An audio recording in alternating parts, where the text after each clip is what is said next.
আসসালামু আলাইকুম। সবাই কেমন আছেন? আলহামদুলিল্লাহ আমি ভালো আছি। বাজারের একটি নতুন টাচটা আনলাম। তারপরে জ্বালাই করে দেখছি টাচটা কাজ করতেছে না।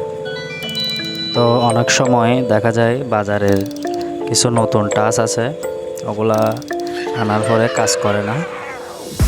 আপনার টাচে সমস্যা করে, অথবা দেখা যায় এদিকে এদিক আপনার ওয়ান টিপলে দুই ওঠে, দুই টিপলে তিন ওঠে, ওই ধরনের সমস্যা হয়। তো টাচের আইসি এগুলো মার্কেটের কম দামি টাচ, এরপর ওগুলা আর এরপরে আইসিগুলো খুবই দুর্বল। তো আইসিটা ভালো করে চিন্তা করলাম, আইসিটা একটু ক্লিন করে দিই। তো আইসিটা ভালো করে ক্লিন করে একটু ওয়াশ করে হিট করে দিলাম। তো এটাতে কাজ করবে, কারণ এগুলা হালকা করে র্যামনের উপর আইসি হালকা করে হিট করে দিলে অনেক সময় কাজ করে। তো একটু ওয়াশ করে দিলাম ভালো করে ওয়াশ করে দিয়ে।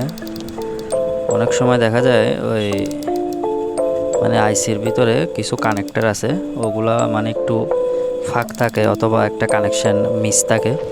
তো কোনো কানেকশন মিসিং হলে কাজ করে না, টাচে কাজ করে না। অনেক সময় কাজ না করলে এগুলো আর রিপ্লেস করারও কোনো সুযোগ নেই। তো কারণ জ্বালাই করা ডিসপ্লে টাচ, এগুলোতে আপনার রিপ্লেসের আশা করা যায় না। তো চিন্তা করলাম এটা একটু জ্বালাই করে দেখি কাজ করে কিনা।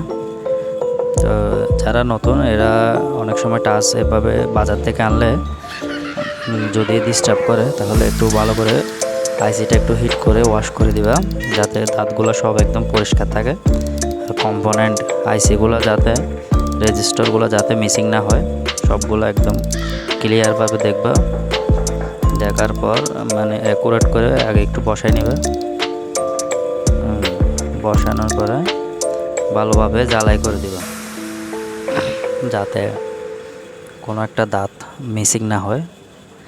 আর এটা একটা জ্বালায় যদি একটু মিসিং থাকে অথবা উপর হয়ে থাকে, কাজ না হয়, তাহলে এতক্ষণ যা পরিশ্রম করলাম সব সময় নষ্ট হয়ে যাবে। তো ভালো করে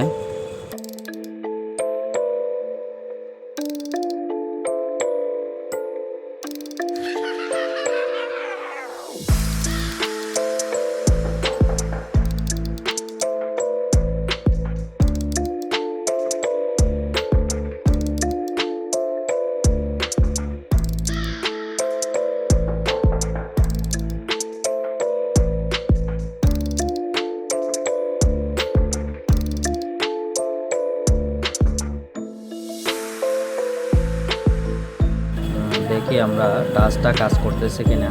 টাচটা ফিটিং করলাম, ফিটিং করার পরে আলহামদুলিল্লাহ টাচটি কাজ করতেছে। তো অনেকে যদি টাচ কাজ না করে এভাবে আইসিটা একটু ক্লিন করে দিলে কাজ করবে। আসসালামু আলাইকুম রহমতুল্লাহি ওয়া বারাকাতুহু।